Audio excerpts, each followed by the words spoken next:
Viewers, জীবন চলার পথে কথায় কিংবা কাজে যদি আমরা কোনো ভুল করে ফেলি, তখন যেই কথাটি সবচেয়ে বেশি বলে থাকি সেটি হলো I am sorry. I am sorry, যার অর্থ হলো আমি দুঃখিত।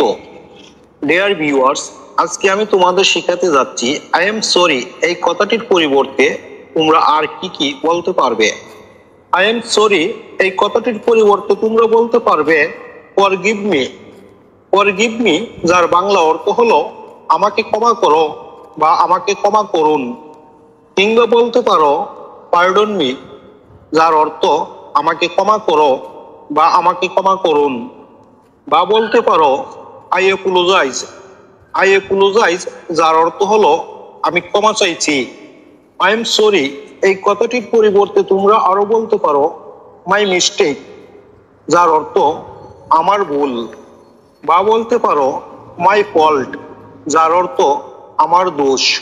কিংবা বলতে পারো ইটস অল মাই ফল্ট, এটা সব আমার দোষ। আই এম সরি এই কথাটির পরিবর্তে তোমরা আরো বলতে পারো আই বেগ ইউর পার্ডন, যার অর্থ হলো আমি আপনার ক্ষমা প্রার্থনা করছি। বা বলতে পারো আই সিনসিয়ারলি অ্যাপোলোজাইজ, অর্থাৎ আমি আন্তরিকভাবে ক্ষমা প্রার্থী। কিংবা বলতে পারো I owe you an apology, অর্থাৎ আমি তোমার কাছে ক্ষমা চাচ্ছি। ডিয়ার ভিউয়ার্স, আশা করছি ভিডিওটি তোমাদের ভালো লেগেছে। আর ভিডিওটি যদি তোমাদের ভালো লেগে থাকে তাহলে আমার চ্যানেলটি সাবস্ক্রাইব করে আমার সাথে যুক্ত থাকো, আর লাইক, কমেন্ট এন্ড শেয়ার করো।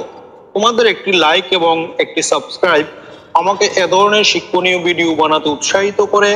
আজ এ পর্যন্তই, ভালো থাকো সবাই, আল্লাহ হাফেজ।